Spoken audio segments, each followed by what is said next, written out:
네. 우리가 함께 언제나 말하지만 우리가 함께 이렇게 예배하는 것이 기쁨인 것 같습니다. 우리가 하나의 교회 안에서 이렇게 한 믿음을 가지고 함께 모여서 한 하나님께 예배하는 것이 우리에게 정말 은혜인 줄로 압니다. 아멘. 그래서 우리가 여러분 함께 함께 된 교회를 이렇게 이루어 나아가고 있고 지켜가고 있습니다. 이 함께의 가치는 우리도 잘 지켜야 하지만 다음 세대에도 잘 전해 주어야 할 가치라고 생각합니다. 여러분 한번 생각해 보세요. 놀이터에 아이들이 놀고 있다고 생각해 보세요. 이제 자녀들이 다 컸으면 손자들이나 손녀들이 놀고 있다고 생각해 보세요. 그러면 놀이터에는 다른 아이들이 오지 않겠습니까? 그러면 우리 아이들에게 다른 아이들이 왔으니까 이제 나와라 하겠습니까? 우리 아이들이 놀고 있으니까 그 아이들에게 들어오지 말라 하겠습니까? 우리가 그럴 때 보통 어떻게 말하나요? 같이 놀아라, 같이 놀아라, 같이 사이좋게 놀아라 라고 하는 것이 보통 우리들의 마음이죠. 그들이 싫어한다 해도 같이 노는 게 재밌어 라고 하면서 즐겁게 서로 놀라고 하는 것이 우리들의 마음입니다. 뭐 아이스크림이라도 사주면서 뭐 친구도 잠깐이지만 친구도 하고 같이 놀기도 하는 것이 그것이 우리의 바램이라는 것이죠. 그것이 우리가 함께 교회가 되고 또 우리 아이들에게 이것들을 잘 가르쳐 지키게 해야 할 함께의 가치라고 생각합니다. 그러면 여러분 우리 교회에는 누가 함께 할 수 있습니까? 우리 교회에 함께 할 수 있는 사람들은 누구인가요? 여러분 한번 생각해 보십시오. 누가 이 예배 시간에 와서 함께 예배할 수 있는 겁니까? 주일날 예배가 이렇게 열리지 않습니까? 그러면 누가 와서 예배에 참여할 수 있는 겁니까? 우리가 이 대답을 다 잘 알고 있을 텐데요. 오늘 말씀이 이 질문에 대해서 아주 분명하게 말씀을 해주고 있습니다. 오늘 사도행전 15장 말씀 가운데 우리가 6절부터 읽었는데요. 6절에 잠깐 말씀을 보면 사도와 장로들이 이 일을 의논하러 모였다라고 말합니다. 그리고 7절에는 많은 변론이 있었다라고 해요. 지금 교회 가운데 어떤 문제가 생긴 겁니다. 그들이 이 일을 의논해야만 하는 상황이 되었습니다. 그리고 많은 변론이 그러니까 서로의 주장들이 있어야만 하는 상황이 된 겁니다. 어떤 이야기를 하고 있는지 우리가 사도행전이 어떻게 흘러가는지를 잠깐 우리가 좀 돌아보아야 하는데요. 사도행전이 어떻게 시작되었는지 여러분 다 알고 계시죠? 성령 강림의 아주 놀라운 사건들이 예루살렘에 있지 않았습니까? 그리고 그 일 이후에 제자들은 아주 폭발적으로 예루살렘에 늘어나게 되었습니다. 그런데 방해하는 자들도 있었죠. 그래서 방해하는 그 방해를 피해서 사람들은 예루살렘을 떠나야만 했습니다. 그런 가운데 떠난 곳에서도 제자들은 복음을 전했습니다. 그 복음을 전한 가운데 가는 곳마다 복음은 전파되었고 가는 곳마다 모임은 생겨났고 가는 곳마다 예수님 믿는 자들은 생겨났습니다. 그렇죠. 어디서든지 누구든지 예수님의 이름을 말하는 자들이라면 그 무리 안에 들어와 함께 예배하는 자들이 되었습니다. 성경을 쭉 읽어보면요, 그 복음은 예루살렘이라고 하는 한 도시에서 시작해서 유대로 퍼지고 사마리아로 퍼지고 그리고 그 바깥 지역으로 퍼져나가는 것을 지역적으로 보면, 지도를 보면 우리가 쉽게 알 수 있어요. 여러분 기억하시죠? 사울이 예수님을 어디 가던 중에 만났습니까? 다메섹이라고 우리가 잘 알고 있죠. 다메섹에 가는 길에 예수님이 사울에게 나타나지 않았어요. 다메섹이 어디 있었냐면 유대와 사마리아 그 바깥 지역에 있었어요. 생각해 보세요. 사울이 다메섹에 예수님 믿는 자들 잡으러 가던 중이었어요. 거기에도 예수님 믿는 자들이 있었다는 얘기예요. 복음이 거기까지도 퍼져나갔다라는 얘기입니다. 복음은 이렇게 예루살렘에 시작하여 전체적으로 퍼져가고 있었어요. 그러면서 어떤 자들을 그 교회라고 하는 공동체 안으로 들어오게 하였습니까? 예수 믿는 자, 예수님을 주로 고백하는 자. 네, 맞죠. 우리가 이것을 오늘 기억해야 돼요. 그런데 이 말씀을 그냥 이렇게만 말할 수 없는 것은 지금 우리가 15장 가운데 어떤 일이 일어났잖아요. 복음이 전파되는 가운데에서도 여러 가지 사건들이 있었습니다. 예루살렘에서 어떤 일이 있었어요? 스데반이 죽임을 당하는 일이 있었죠. 그리고 복음을 전하면서 바울이 많은 사람들을 잡아 옥에 가두기도 했고요. 사울이. 그러다가 사울이 바울이 되고 그가 또 복음을 전할 때에는 그가 또 많은 핍박을 당하기도 했어요. 복음은 널리 전파되었지만 그렇다고 해서 복음이 언제나 순탄하였던 것은 아니었어요. 바울은 아주 많은 핍박을 당하고 있었습니다. 우리 13장의 말씀을 잠깐 보면요, 바울이 복음을 전할 때 이러한 핍박도 있었다라고 하는 부분을 한 군데 좀 보고자 하는데요. 13장 50절에서 52절입니다. 함께 보여주시겠어요?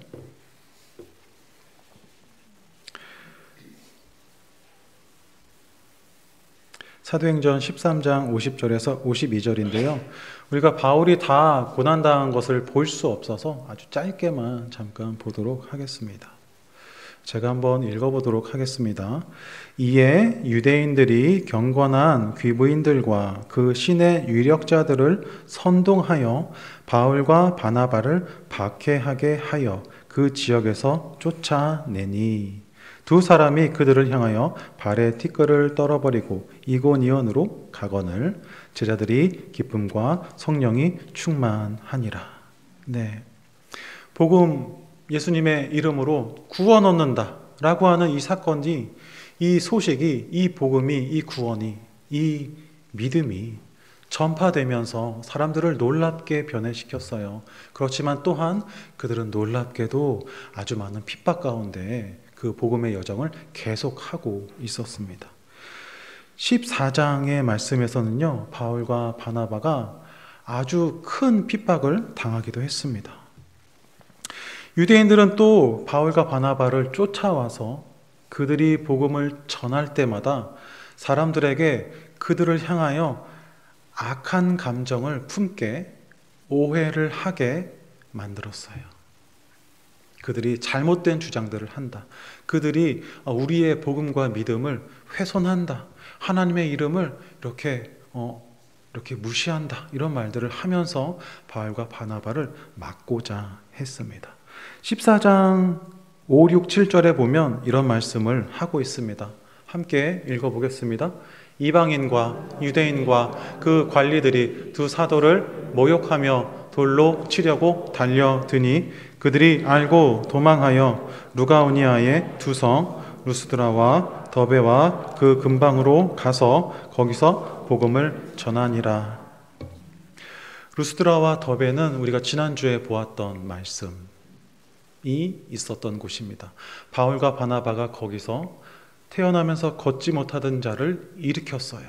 그러자 사람들이 놀라워도 했지만 그들이 가진 마음의 신앙이 하나님을 향하여, 예수님을 향하여 있지 않았기 때문에 큰 오해를 바울과 바나바가 받기도 했죠.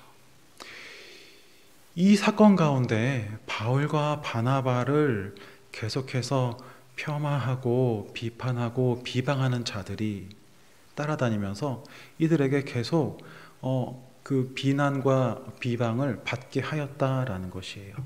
복음의 전파 과정에 이 일들이 계속해서 있었다라고 하는 것이에요. 그러면서 바울과 바나바는 다시 안디옥으로 돌아오면서 그들의 우리가 흔히 말하는 바울의 전도 여행 1차가 끝나게 됩니다. 그러면서 15장의 오늘 말씀이 시작된 거였어요. 1차 복음 전도 여행은요, 많은 성과들이 있었어요. 그래서 안 믿는 자들이 되게 많이 이렇게 생겨났어요. 그렇지만 오늘 말씀에 말하기를 어떤 문제가 일어났다고 하는 거예요. 그들이 어떤 의논을 해야만 했던 거예요. 그들은 어떤 변론을 할 수밖에 없는 상황에 처하게 되었던 것이 바로 오늘의 사건인 것이에요.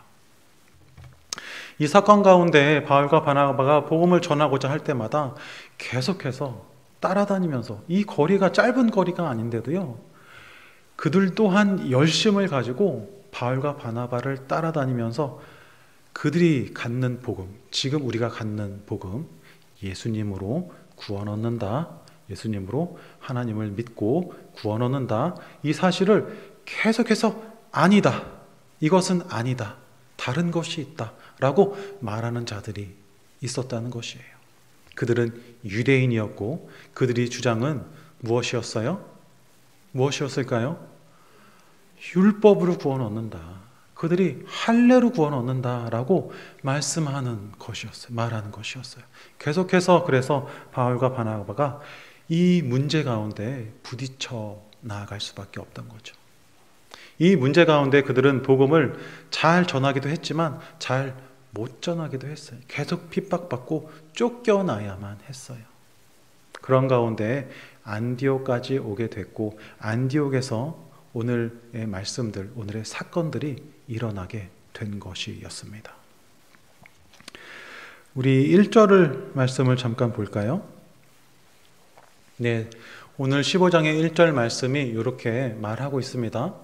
어떤 사람들이 유대로부터 내려와서 형제들을 가르치되 너희가 모세의 법대로 할례를 받지 아니하면 능히 구원을 받지 못하리라 하니, 이 문제들이 바울이 복음 전할 때, 바나바가 복음 전할 때마다 계속 있었다는 이야기입니다. 여러분 어떠세요? 예수님 믿을 때 무엇으로 구원 얻습니까? 여러분 무엇으로 우리의 믿음이 확고해집니까? 예수님의 이름으로 그런 것이 아닙니까? 예수님을 믿을 때 하나님을 만나고 그 놀라운 구원의 역사에 동참하게 되지 않습니까? 하나님이 주신 은혜를 얻고 고백하며 하나님의 자녀가 되는 것이 아닙니까? 예수님을 믿을 때 말이죠. 그렇다고 해서 여러분, 제가 말하는 것이, 또한 말씀이 말하는 것이 율법과 할례가 없어졌다, 이제는 처음부터 불필요한 것이었고 그것은 불소용한 것이다 라고 말하는 것이 아닙니다. 율법과 할례는 예수님으로 말미암아 완성된 것입니다. 율법과 할례는 우리의 몸으로 행하고 몸에 행하는 것이라 한다면, 이제는 우리가 예수님을 믿음으로써 우리의 마음에 행하는 것이, 우리의 마음에 믿음으로 행하는 것이 할례가 된 것이죠. 우리가 이 말씀을 꼭 잘 기억해야 합니다. 이 말씀 가운데, 이 사건 가운데 오늘의 말씀이 있었습니다. 이 사건이, 이 문제가 대두되자 바울과 바나바는 이것을 이제는 결정해야만 했습니다. 그리고 이 논쟁이 더욱더 격해지자 그들 안에서 소화할 수 없는 상황에 이르렀습니다. 그래서 그들은 이 문제를 가지고 예루살렘으로 가자, 그래서 다시 이 사건들을 다시 함께 의논하게 됩니다. 그래서 바울과 바나바가 이 문제를 가지고, 그리고 유대인들의 이 아니다, 율법을 지켜야 한다, 아니다, 할례를 지켜야 한다라고 하는 이 사건을 가지고 예루살렘으로 가게 된 겁니다. 여러분, 교회에 올 수 있는 자는 누굽니까? 구원을 얻을 수 있는 자는 누굽니까? 예수 그리스도를 믿는 자 아닙니까? 우리가 이 확고한 믿음 가운데 있어야 할 줄 압니다. 이 문제를 가지고 온 바울과 바나바는 이 문제들을 성도들과 제자들에게 이야기했습니다. 내가 전도여행을 하고 다녔는데 하나님께서 인도하시는 가운데 정말로 놀랍게도 많은 이방인들이 구원을 얻었다. 성령이 그들 위에 임했고 그들이 방언을 말했고 그들이 예수를 주로 고백했다. 이 이야기를 많이 했습니다. 그러나 또한 따라다니던 유대인들이 아니다, 율법을 보아라, 아니다, 모세의 율법을 보아라, 율법에 뭐라고 나와 있느냐, 율법을 지켜야 하고 할례를 행해야 한다라고 말하고 있는 것이에요. 이 싸움 가운데 그 두 무리들이 의논을 하고 변론을 하고 말싸움을 계속해서 했다는 것입니다. 그 가운데 우리가 오늘 6절부터 읽은 말씀은 베드로의 말입니다. 베드로가 어떤 말을 했는지 우리 한번 다시 읽어봤으면 좋겠습니다. 이 문제 가운데 베드로가 어떤 말을 했는지 우리 8절부터 11절까지 한번 읽어보겠습니다. 베드로의 말을 한번 잘 들어보십시오. 시작. 또 마음을 아시는 하나님이 우리에게와 같이 그들에게도 성령을 주어 증언하시고 믿음으로 그들의 마음을 깨끗이 하사 그들이나 우리나 차별하지 아니하셨느니라. 그런데 지금 너희가 어찌하여 하나님을 시험하여 우리 조상과 우리도 능히 매지 못하던 멍에를 제자들의 목에 두려느냐. 그러나 우리는 그들이 우리와 동일하게 주 예수의 은혜로 구원받는 줄을 믿노라. 아멘. 다시 말씀드립니다. 구원을 얻는 방법이 무엇입니까? 오늘 사도행전 15장 11절의 말씀, 베드로가 하는 우리는 그들이 우리와 동일하게 주 예수의 은혜로 구원받는 줄을 믿노라. 이 말씀이 우리에게도 여전한가요? 이 말씀이 내 안에, 여러분 안에 계신가요? 다른 사람을 향한 시선에도 이 말씀을 적용시킬 수 있습니까? 네, 이 말씀을 베드로가 말하고 있는 것이죠.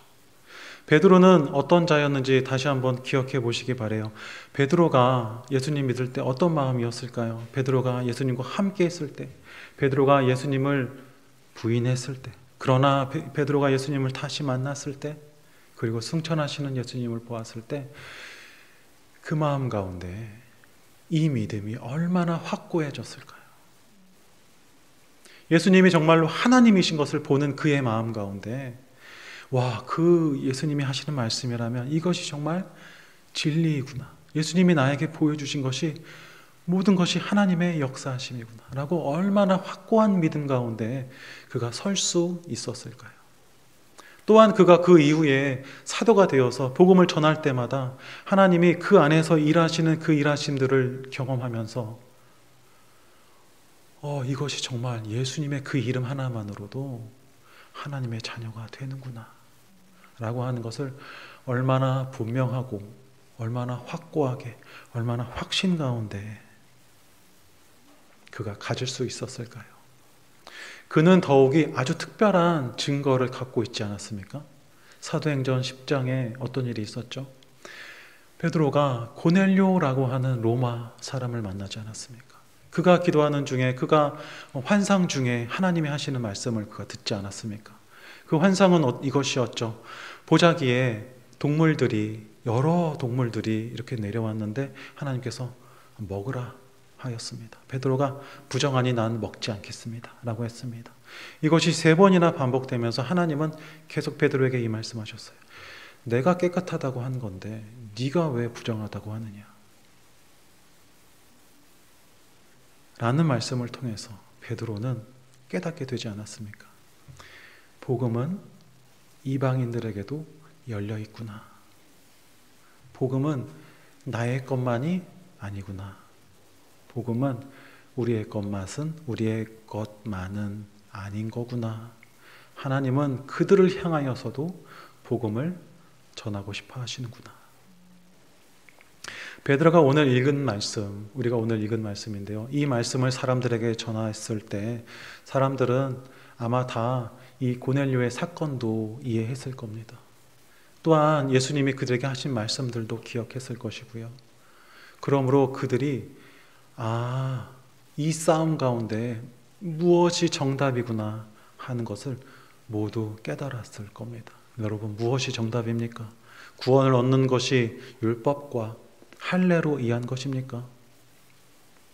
예수 그리스도의 이름, 그 믿음, 그것으로 인한 것을, 그 정답을, 우리도 알고 있는 이 답을 그들이 이제 알게 되었을 겁니다. 베드로의 주장에 이어서 야고보가 말을 덧붙여서 결정하여 말합니다. 야고보는 그 당시에 그 예루살렘 교회의 책임자 같은 역할을 하고 있었습니다. 예수님의 동생 야고보를 말하는 겁니다. 그가 11절에 그가 이어서 말을 하고 있습니다. 그가 어떤 이야기를 했냐면요. 우리가 읽은 말씀 뒤에 있어서 우리가 말씀을 읽지 않을 텐데요. 이 이야기가 선지자의 말씀에도 합당한 이야기다 라고 말합니다. 선지자의 어떤 말씀을 야고보가 말했냐면 아모스의 9장 11절 12절의 말씀을 읽음으로써 하나님께서 이미 선지자를 통하여 이 사건을 우리에게 말씀해 주셨다라고 말을 합니다. 우리 아모스 말씀 함께 보겠습니다. 무슨 말인지는 몰라도 11절과 12절의 말씀을 읽어보겠습니다. 시작. 그날에 내가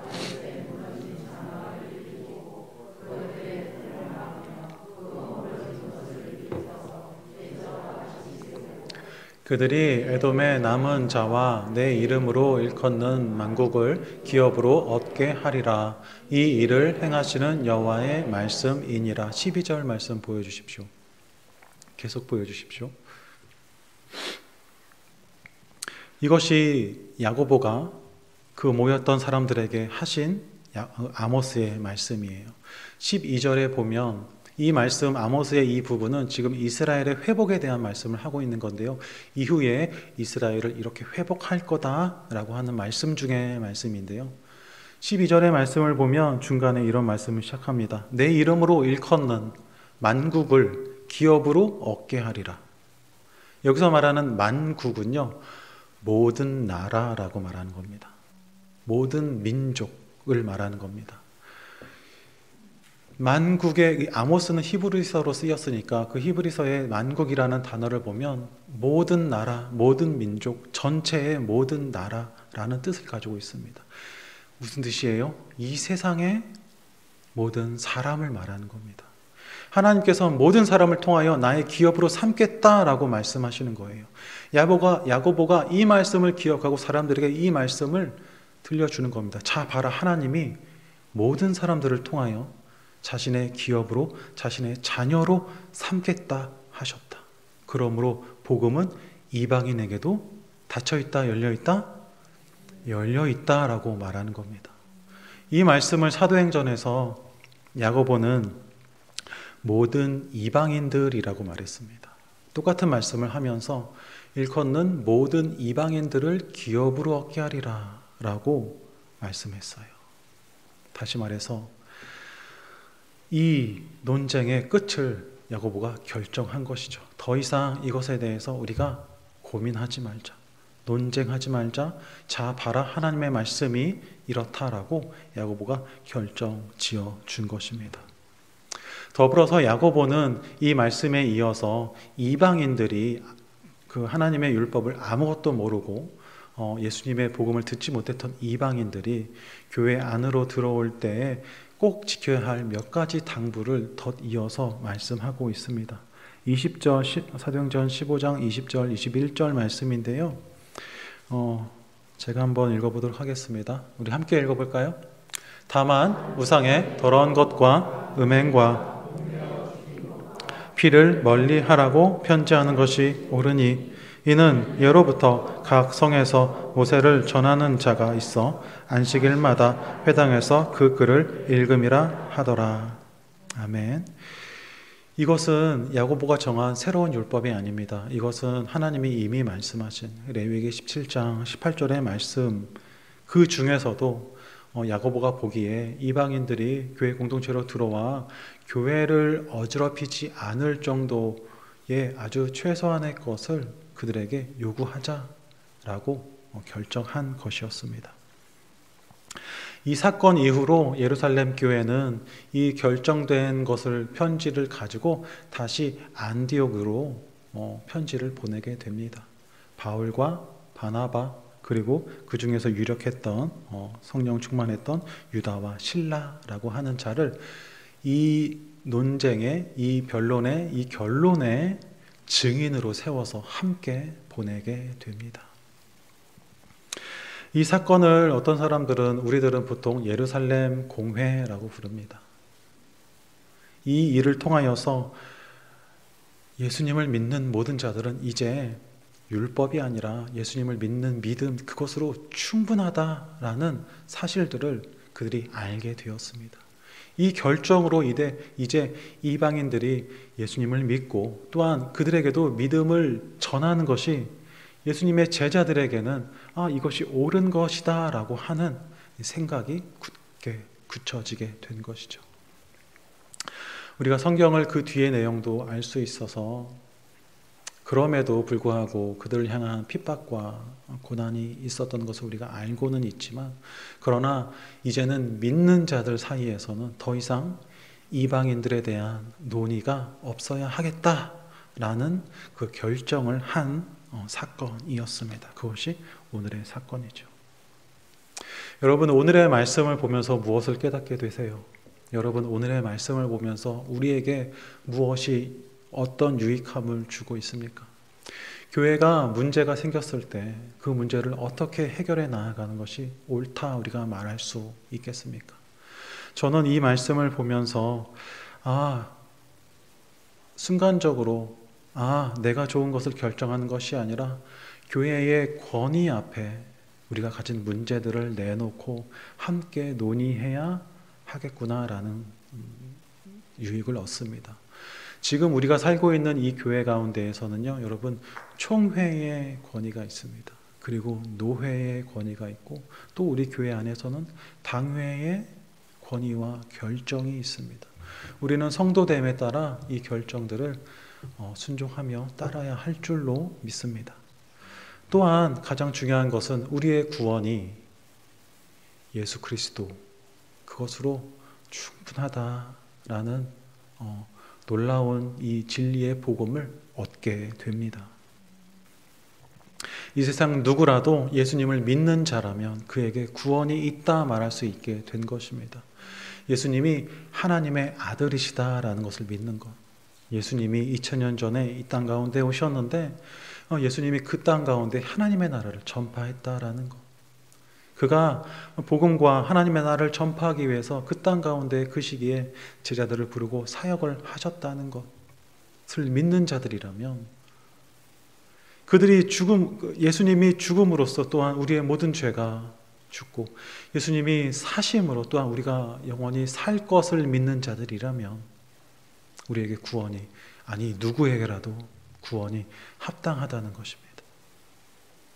그리하여서 하나님과 우리가 이제는 연합한 자가 되고 하나님의 자녀가 되고 하나님의 백성이 되어서 우리가 이 땅에서 육체가 죽는 날 하나님의 나라로 하나님과 영원히 동행할 것을 믿게 된다면, 그것을 예수님의 복음으로 믿는 모든 자들이라면 하나님의 자녀가 되기에 충분하다.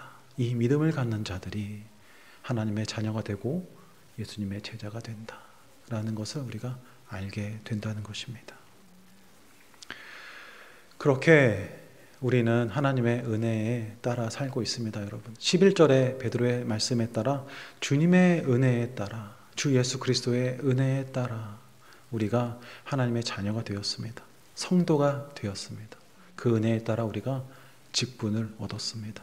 그 은혜에 따라 제가 목사도 됐습니다. 여러분, 오늘 말씀을 시작하면서 했던 질문들을 다시 해보겠습니다. 여러분, 우리 교회에는 누가 들어올 수 있습니까? 우리 교회에는 어떤 자들이 힘차게 문 열고 들어올 수 있습니까? 예수님을 믿는 자라면 누구나 들어올 수 있습니다. 우리와 함께 할 수 있습니다. 그 사람이 어떤 자라도. 우리들이 이 세상을 살면서 좋아하는 사람들이 있잖아요. 우리가 이 세상 살면서 싫어하는 사람들 있지 않습니까? 우리는 분명 어떤 기준들을 가지고 살아가고 있습니다. 내가 좋아하는 사람, 내 스타일, 내가 그냥 관심 없는 사람, 내가 별로 안 좋아하는 스타일. 교회에는 여러분 누가 와야 됩니까? 여러분 교회에 와서 내 앞에, 내 옆에 앉아야 하는 사람이 누굽니까? 내가 좋아하는 사람인가요? 내가 마음에 드는 사람이 내 옆에 앉아야 합니까? 내 마음에 들고 내가 좋아하고 내가 좋아하는 향기를 뿜고 내가 좋아하는 머리 스타일을 하고 잘 옷을 입은 사람이 내 옆에 앉아서 함께 예배해야 합니까? 다시 한번 질문 드리고 싶습니다. 내가 속한 전도회에 누가 들어와야 됩니까? 내가 속한 구역에 누가 들어올 수 있습니까? 다시 질문하죠. 나는 누구에게로 가야 합니까? 내가 마음에 드는 사람에게 가야 하나요? 아니면 내가 조금 싫어해도 예수 그리스도를 믿는 자라면 갈 수 있습니까? 아멘 하실 수 있나요? 행동하실 수 있나요? 오늘 말씀이 우리에게 이것을 말씀해 주고 있습니다. 예수 그리스도를 믿는 자라면 우리는 함께입니다. 예수 그리스도를 믿는 믿음이 있다면 우리는 함께 한 공동체, 한 교회, 한 하나님의 나라입니다. 우리 마음이 그렇지 못하다 할지라도 여러분 기도하시면서 노력하시고 애쓰시기를 바랍니다. 우리의 마음이 우리 마음대로 잘 안 될 때가 있죠. 그럴 때일수록 여러분 기도하시고 정말로 나에게 하나님의 은혜가 필요한 거구나. 내가 이거 할 수 없는 거구나. 하나님이 날 인도해 주셔야 하는 거구나. 라는 것을 알고 기도하고 나아가게 되시기를 바랍니다. 함께 기도하겠습니다.